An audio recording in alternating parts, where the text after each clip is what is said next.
Welcome to the Salmon Runs YouTube. Enjoy the video. You start by inspecting the screw and the surrounding hole. Determine whether the threads are stripped or cross-threaded, because that changes the fix.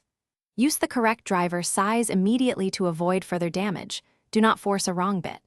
Once done, clean debris with compressed air and a pick. Make sure to remove any loose metal flakes so adhesives or inserts will seat properly. Keep pliers, extractor kit, and small drills within reach before you move to removal. Now remove the damaged screw. First, apply steady downward pressure and turn slowly counterclockwise with the correct driver. This often works if some grip remains. If it slips, apply penetrating oil and wait 10 to 15 minutes so it soaks into the joint. Once soaked, use a left-hand drill bit or screw extractor. Drill a centered pilot hole, then engage the extractor and turn slowly to pull the screw out. Make sure to keep the tool aligned to avoid enlarging the hole. Finish by restoring the thread. If the original thread is salvageable, tap it to clean and use the same screw at specified torque.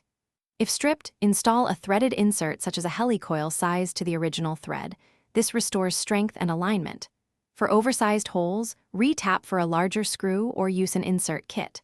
Once fitted, test fit the fastener, torque to spec, and optionally apply a medium-strength thread locker. Troubleshooting tip: if insert spins, remove and use a slightly larger insert or epoxy as a last resort. Thanks for watching. Consider subscribing if we helped you.